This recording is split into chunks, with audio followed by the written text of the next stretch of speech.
कमरा नंबर 213। सन 2007 लाहौर की सर्दियों की एक धुंध भरी शाम।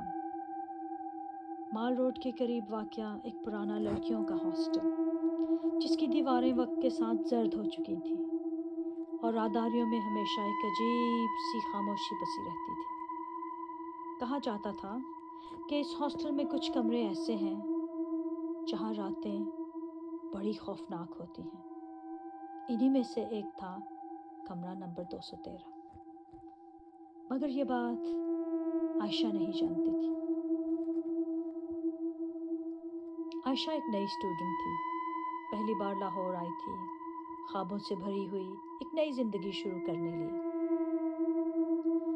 जब वो हॉस्टल पहुंची तो वार्डन ने रजिस्टर देखते हुए कहा, एक कमरा खाली है, 213, बस एक ही है। वार्डन ने बताया। वार्डन ने हल्की सी मुस्कुराहट के साथ कहा, हाँ, और किराया भी कम है।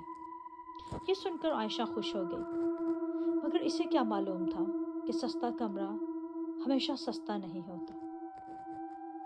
पहले 2 दिन सब ठीक रहा। वो यूनिवर्सिटी जाती, नई दोस्तें बनाती, रात को वापस आकर थक कर सो जाती। हॉस्टल थोड़ा पुराना ज़रूर था, दरवाजे खुद ब खुद चरचराते, राहदारी में कदमों की आवाज़ें गूंजती रहती और कभी कभार लाइट्स भी झिलमिला उठती। लेकिन आयशा ने इन बातों को नज़रअंदाज कर दिया। तीसरी रात, ठीक 2:13 पर आयशा अचानक जाग गई। कोई ख्वाब नहीं था, कोई आवाज़ भी नहीं थी, बस एक अजीब सा एहसास, जैसे कोई इसे घूर रहा हो। इसने आहिस्ता से आंखें खोली। कमरा अंधेरे में डूबा हुआ था। सिर्फ खिड़की से आती मध्यम रोशनी दीवारों पर अजीब से साए बना रही थी। और फिर एक सरगोशी सुनाई दी, बहुत आहिस्ता, बहुत करीब से। तुम आ गई हो। आयशा का जिस्म सुन हो गया। इसने हिम्मत करके कहा, कौन है, कौन है? लेकिन बिल्कुल खामोशी थी। वो फौरन उठकर लाइट ऑन करती है। कमरा बिल्कुल खाली था और दरवाज़ा अंदर से बंद। अगले दिन वो काफ़ी परेशान रही। इसने अपनी दोस्त सना को सब बताया। सना ने जैसे ही कमरा नंबर 213 का नाम सुना, उसका रंग उड़ गया। क्या तुम्हें किसी ने नहीं बताया? क्या? आयशा ने कहा।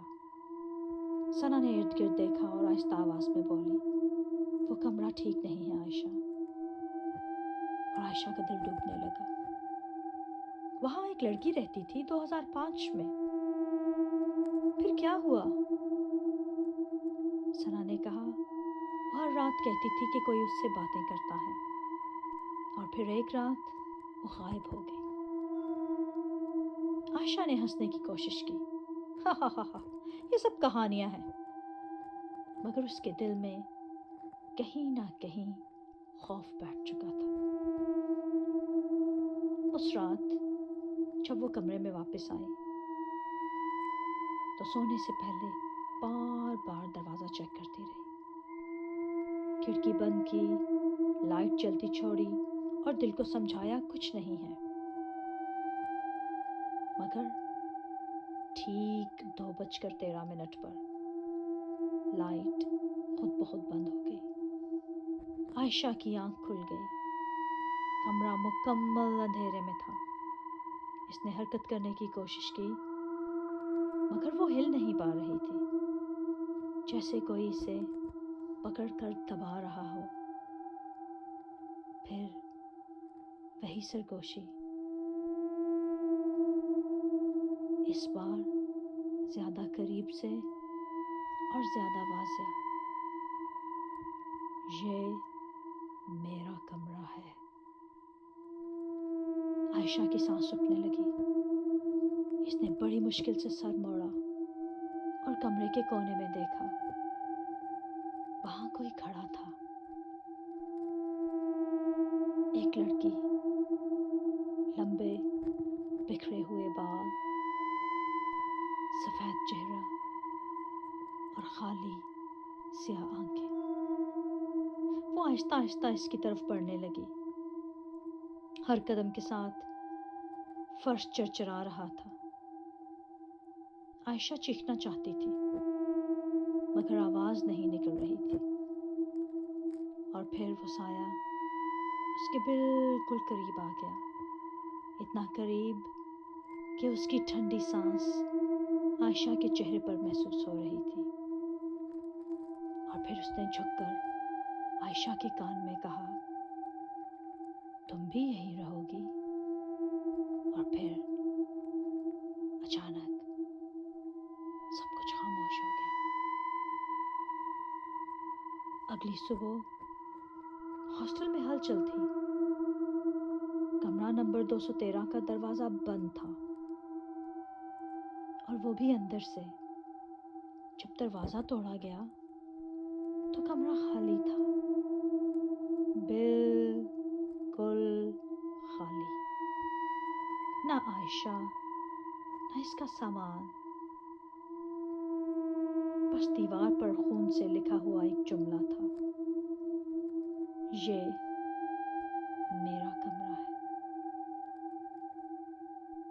और आज भी अगर कोई उस हॉस्टल में कमरा 213 ले ले तो रात के सही 2:13 पर एक आवाज जरूर सुनाई देती है, तुम आ गई हो।